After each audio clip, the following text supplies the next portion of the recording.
Assalamualaikum warahmatullahi wabarakatuh. Bismillahirrahmanirrahim. Alhamdulillahirabbil alamin. Wassalatu wassalamu ala asyrafil anbiya'i wal mursalin. Sayyidina Maulana Muhammadin wa ala alihi washabbihi ajmain. Amma ba'd. Mana kabarnya anak-anak Ustaz sekalian? Sehat, alhamdulillah. Semoga kita selalu diberikan Allah kesehatan baik secara jasmani maupun rohani, sehingga kita dapat selalu mengikuti pelajaran seperti biasa, yakni secara online. Baik, hari ini kita memasuki pelajaran SKI, Sejarah Kebudayaan Islam, yakni pelajaran yang ketiga. Hijrahnya Nabi Muhammad dan para sahabat kemana? Ke Habasyah. Seperti biasa, sebelum Ustadz memulai pelajaran pada hari ini, marilah Ustadz mengajak kalian semuanya untuk bersalawat kepada baginda Nabi Muhammad SAW. Semoga dengan berkat salawat kepada Nabi, kita semuanya disehatkan badan, dipanjangkan umur, dan dimasukkan ke dalam surganya dengan bigari hisab. Kita mulai dengan membaca bismillah. Bismillahirrahmanirrahim. Allahumma salli salatan kamilatan wa salim salaman saman ala sayyidina Muhammadin alladhi tanhallu bihil uqad wa tanfariju bihil qurrabu wa tuqda bihil hawaiju wa tunalu bihil ragha ibu wa husnul khawatimi wa yustasal ghamamu biwajhil karimi wa ala alihi wa sahbihi fi kulli lamhati wa nafasin bi'adadi kulli ma'lumil. Baik, kita lanjut pelajaran hari ini, yakni pelajaran yang ketiga. Hijrah ke Habasyah. Maksud hijrah ke Habasyah itu yakni Nabi Muhammad dan para sahabat. Lanjut.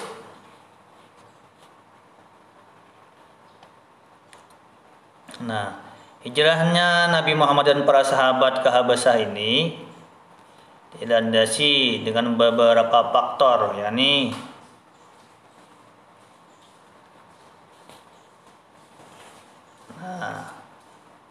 sejasan dulu ya, peristiwa hijrah ke Habasyah. Nah, buka bukunya halaman 41.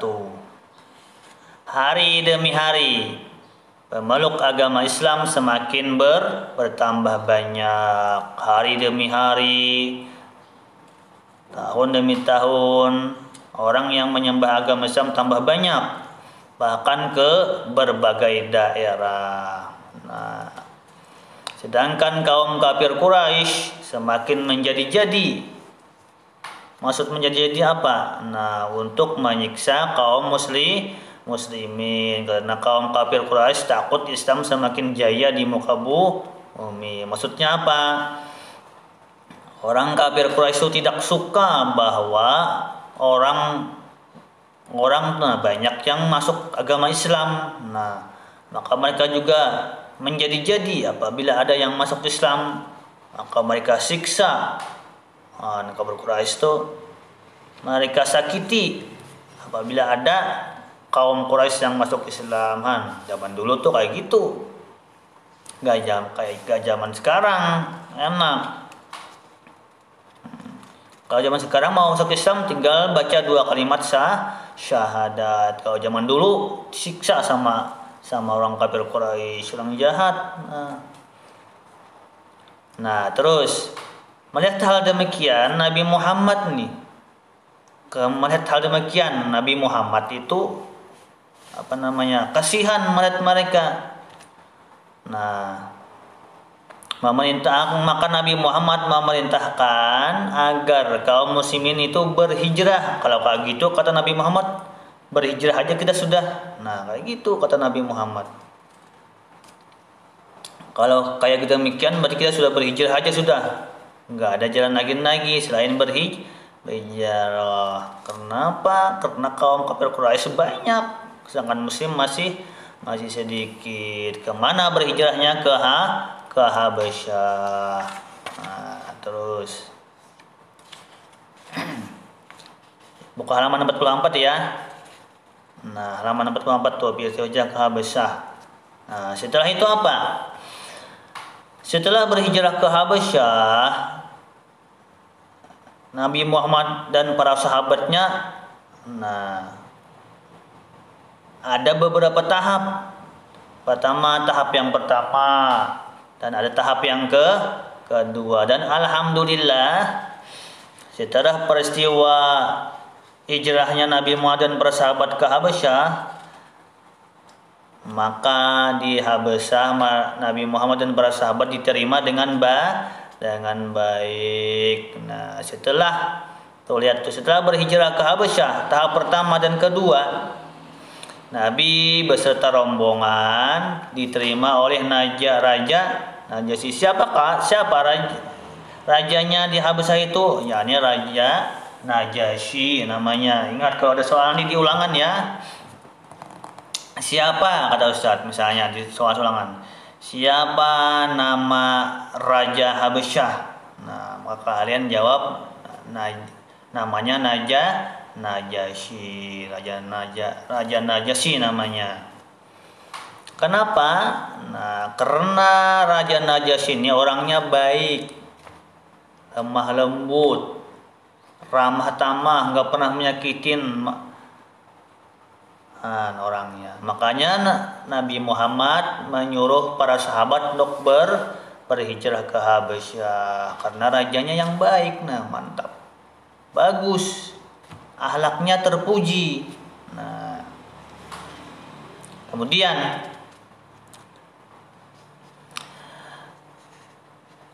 maka Raja Najasyi tersebut menerima dengan senang hati. Nah, silahkan kayak gitu juga kita. Kalau kita ada yang bertamu nih, contoh nih, kalau kita ada yang bertamu, teman ke rumah kita, maka ini contohnya aja ya. Nah, contohnya aja. Apabila ada teman ke rumah kita bertamu atau berkunjung, maka kita sambutlah dengan lemah lembut, dengan senang hati. Jangan merangut. Misalnya ada teman datang ke rumah, ini aja, datang motor sini tiap hari, pelang. Jangan, tidak boleh. Itu contohnya aja ya, saya contohin. Misalnya Ustadz Ahmad bilang ke rumah kalian, misalnya di muka ketika menyambut Ustadz Ahmad, silakan Ustadz Ahmad masuk, misalnya. Silakan Ustadz Ahmad masuk nih, silakan duduk di sini Ustadz Ahmad. Nah, setelah itu apa? Setelah masuk ke dalam, ke kamar, muar banget Ustadz Ahmad tuh, mampir terus ke rumah ulun. Kayak gitu jangan. Terimalah dengan senang hati, lemah lembut, terima. Jangan. Contohnya nih Raja Najasyi ini. Sama kan itu Nabi Muhammad berkunjung ke kota mereka. Nah, mereka sambut dengan baik hati. Nih saya kasih tahu ya. Kalau orang tuh berkunjung ke rumah kita, kemudian kalau kita itu bersifat baik, ramah tamah, lembut, pasti di hadapan orang juga baik, menerima dengan senang hati. Tapi kalau orang berkunjung ke rumah kita akhlak kita jelek, maka kita juga akan menolak tamu tersebut tuh. Ingat kata Ustadz tuh, itu menerima tamu itu merupakan cerminan akhlak kita, apa baik atau tidak. Lihat tuh ya, apabila akhlak kita baik, kelihatan dalam menerima tamu dengan lemah lembut, baik hati. Tapi ingat, kalau akhlak kita jahat, maka kita menerima tamu juga dengan cara jahat. Ingat tuh pesan Ustadz ya. Nah, terus Nah, setelah Nabi Muhammad dan para sahabat diterima di kota Habasyah dengan rajanya yang bernama Najasyi, maka peristiwa tersebut terdengar oleh siapa? Oleh kaum kafir Quraisy. Nah, setelah terdengar demikian, apakah kaum kafir Quraisy tersebut diam aja? Tidak. Kaum kafir Quraisy tentu lebih dominan lagi untuk menyakiti kaum muslimin. Nah, lihat tuh. Berbagai cara pun mereka lakukan untuk apa? Untuk menyakiti kaum muslimin. Nah, caranya bagaimana? Nah, maka dikatakan di situ di buku itu caranya mereka yakni dengan cara apa? Mereka mengutus 2 orang. Siapa yang mereka utus? Yakni Amr bin Ash dan Abdullah bin Abi Rabi'ah untuk menghadap Raja Najasyi. Untuk apa sih menghadap Raja Najasyi? Mengompor-ngompori. Nah, apa namanya? Ya, menyuap sama tuh. Mengompor-ngompor atau menyuap dengan cara membawakan perhiasan. Nah, baik perhiasan itu misalnya emas, perak, duit dan lain-lainnya. Nah, tapi apa? Hal yang mereka lakukan sia-sia. Kenapa sia-sia? Karena Raja Najasyi kan saya bilang sudah tadi, Raja Najasyi ini orangnya baik hati, tidak sombong. Mentang-mentang misalnya raja nih tidak sombong, nih kayak gitu bagus saja tuh. Nah, mantap, saya kasih jempol kalau raja kayak gitu. Kita di rumah juga kayak gitu. Sama kita misalnya kan kakak tertua nih, ya. Kita kan kakak tertua. Maka sama adiknya harus bijaksana kita. Misalnya kita kan kakak tertua, adik punya 2, 3. Nah, maka sama adiknya harus bijaksana. Bukan sama adik aja, sama orang tua juga, sama bapak, sama ibu. Kalau kita itu akhlaknya baik, insya Allah kita sama adik, sama bapak, sama ibu juga akan lemah lembut, bijaksana, tidak suka mengingkari. Ini kayak gitu tuh. Itu menandakan akhlak kita, akhlak yang baik. Semoga kita dijadikan Allah anak yang baik budi perangai pekerti yang baik seperti Nabi Muhammad. Amin. Nah, kayak gitu bagus tuh. Harus kita laksanakan kayak gitu. Meskipun ancaman, godaan menghalangi kita untuk menjerumuskan kita, tapi Allah yang menolong kita. Nah, karena sayang sama kita Allah. Allah sayang sama kita. Oh, ini kata Allah orang anaknya baik di rumah sama orang lain, misalnya baik, akhlaknya bagus, Allah suka. Nah, maka Allah tolongi dia, maka orang lain tak bisa menjerumuskan. Nah, kita lihat contohnya nih. Orang kafir Quraisy datang membawakan emas, perak, uang dan lain sebagainya untuk apa? Untuk membujuk Raja Najasyi agar Raja Najasyi ini mengusir kaum muslimin di kotanya. Tetapi apa? Raja Najasyi tidak terlena dengan harta demikian. Raja Najasyi dan kaumnya akhirnya masuk Islam. Nah, itu sedikit ya. Contohnya tuh. Artinya apa? Orang yang akhlak mulia itu dipelihara Tuhan, dipelihara Allah. Allah tuh suka orang yang suka berbuat baik. Nah, terus yang bagian B. Bagian B itu halaman 48. Nah, tuh. Kisah sujudnya kaum musyrikin dan kembalinya kaum muslimin. Nah, di situ diceritakan halaman 48. Intisarinya cerita tersebut ialah pada bulan Ramadan nih terjadi nih. Pada bulan Ramadan tahun kelima kenabian Nabi Muhammad pergi ke mana? Pergi ke Masjidil Haram. Nah, setelah Nabi Muhammad pergi ke Masjidil Haram, di sana terdapat banyak pemuka kaum kafir Quraisy. Kafir Quraisy beserta pemukanya beserta atasan-atasannya duduk santai di mana? Di Masjid Nabawi, Masjidil Haram. Setelah itu apa? Datang Nabi Muhammad mendekati. Nabi Muhammad datang mendekati mereka. Nabi Muhammad tidak datang ke tengah-tengah mereka. Woi, apa namanya? Mendatangi musuh, nah kayak gitu contohnya tuh. Nabi Muhammad mendatangi musuh, kalau kita kan gak berani kita. Nah, tapi Nabi Muhammad yakin bahwasanya Allah Maha Penolong. Kemudian datanglah Nabi Muhammad ke mana? Ke rombongan kafir Quraisy ini. Nah, setelah Nabi Muhammad datang, Nabi Muhammad apakah berdiam? Apakah Nabi Muhammad berkelahi bersama mereka? Enggak. Nabi Muhammad di sana membaca Al-Quran. Nabi Muhammad di tengah-tengah mereka membaca Al-Quran, surah An-Najm.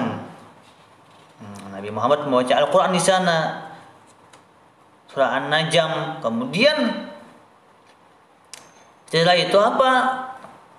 Setelah Nabi Muhammad membaca Al-Quran, mendengarlah kaum kafir Quraisy tadi yang duduk santai di Masjid Nabawi tadi nih, Masjidil Haram tadi nih. Dan mendengar mereka, wah, apa yang terjadi? Mereka terkejut mereka. Mereka kaget. Kaget kemana?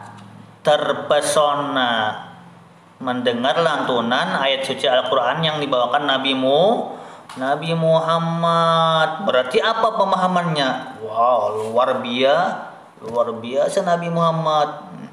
Contohnya ketika kita aja mendengar orang tuh membaca Al-Quran dengan merdu kan enak kan didengar. Nah, bagaimana kalau Nabi Muhammad yang membacakan? Wow, berarti merdu banget ini. Berarti luar biasa enak didengar. Nah, sampai ketika Nabi Muhammad membaca Al-Quran, orang yang mau berbuat baik timbul orang yang mau berbuat jahat timbul nggak mau berbuat jahat. Oh, berarti itu merupakan mukjizat Nabi Muhammad. Tuh, ternyata Nabi Muhammad punya mukjizat. Ketika Nabi Muhammad membaca Al-Quran, maka orang lain itu akan terpesona. Padahal musuh nih loh, musuh dibacakan Nabi Muhammad ayat sudah Al-Quran. Nah, maka musuh tersebut tidak jadi berbuat jahat kepada Nabi Muhammad. Kagum baginda. Senang mendengarnya. Nah, luar biasa berarti Nabi Muhammad kalau ketika membaca Quran. Nah, makanya kita jangan malas membaca Al-Quran. Contohnya aja, kalau kita mendengar sering di televisi itu orang baca Quran yang merdu-merdu enak kan, Sudais dan lain sebagainya, si Maher Zain dan lain sebagainya. Nah, ketika hal demikian terdengar lagi oleh kafir Quraisy, tapi kafir Quraisynya itu yang tidak berada di sana ya. Nih ingat, kafir Quraisy mendengar berita demikian karena teman-temannya tadi nih kagum ketika mendengar Nabi Muhammad membaca Al-Quran. Kagum mereka. Nah, kemudian mereka mengatur strategi lagi,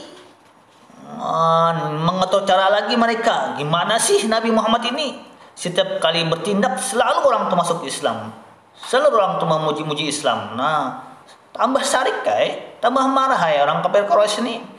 Kalau gitu kita cari cara lagi untuk menghancurkan Nabi Muhammad ini. Kerasnya kafir Quraisy itu keras orangnya. keras dengan menghancurkan Nabi Muhammad, nah, kerasnya. Nah, kemudian kafir Quraisy itu, kemudian Nabi Muhammad dia apa? Dipitnah oleh kafir Quraisy. Dengan cara apa dipitnah Nabi Muhammad? Dengan cara pemberitahuan kepada kaum muslimin. Wahai kaum muslimin, kata kafir Quraisy, tuh lihat nabi kalian yang bernama Muhammad sedang menyembah berhala berserta kaum kami, kaum kafir Quraisy. Nah, terkejutkah kaum muslimin? Tidak terkejut, santai aja kaum muslimin, santai aja. Adalah itu apa?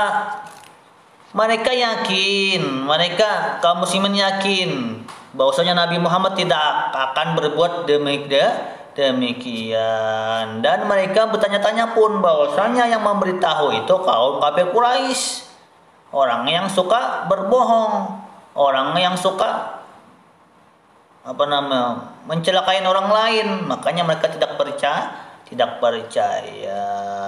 Kalau misalnya Nabi Muhammad, kata mereka, yang mau ngasih tahu, tentu mereka akan percaya. Tapi yang memberitahu kafir Quraisy, dengan cara apa? Nabi Muhammad sudah menyembah Tuhan kami ini berhala. Kita tidak percaya umat Islam. Kayak itu juga kita. Nih, intisarinya apa? Nah, intisarinya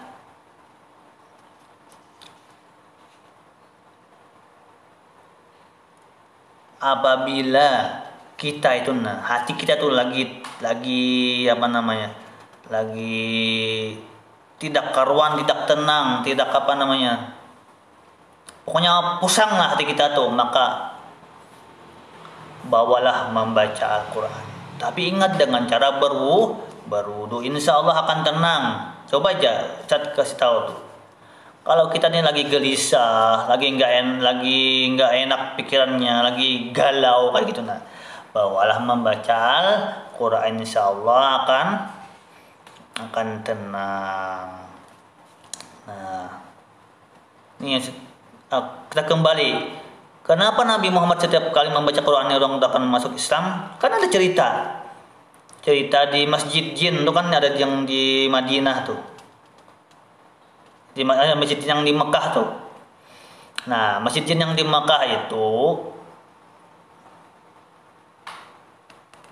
ketika Nabi Muhammad sedang sholat 2 rakaat di musalla di masjid, namanya Masjid Jin. Kemudian Nabi Muhammad membaca Al-Quran.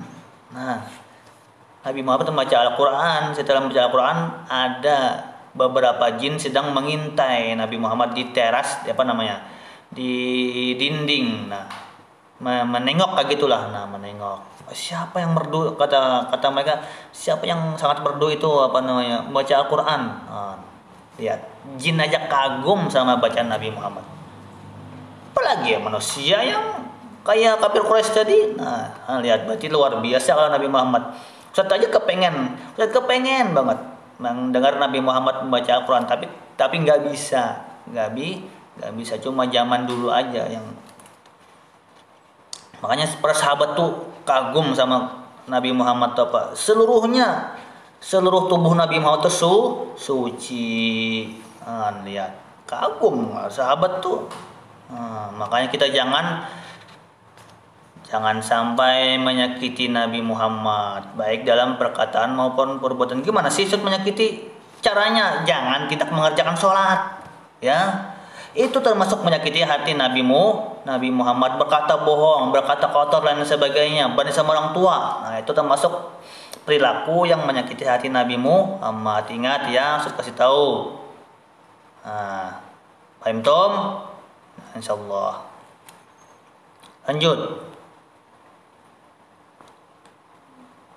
Kemudian yang bagian C. Nah, sekarang Ustadz di sini tidak menjelaskannya bagian C. Ustadz suruh kalian mencari alasan. Ada 3 alasan di situ, ya. halaman 49 tuh, nah ada 3 alasan. Alasannya nggak usah terlalu panjang, pendek-pendek aja ya, pendek, singkat dan padat ya. Coba cari alasan Nabi Muhammad memerintahkan para sahabat hijrah ke Habasyah. Ada 3 situ alasannya. Ya, silakan kalian cari bagian C halaman 49, yakni 3 alasan kenapa Nabi Muhammad memerintahkan para sahabat hijrah kemana? Ke Habasyah. Dan tugas kalian ini tersebut menjawab ya, jangan menjawab titik-titik yang ada di atas. Paham Tom? Tuh halaman 49. Ya, paham Tom? Cari 3 alasan kenapa Nabi Muhammad menyuruh kaum muslimin hijrah ke Habasyah. Kemudian alasan kalian tersebut tulis di situ. Alasan kalian tulis di situ. Nah, kemudian dipoto, dikirim seperti biasa tugasnya. Oke, paham Tom? Paham, nah insyaallah.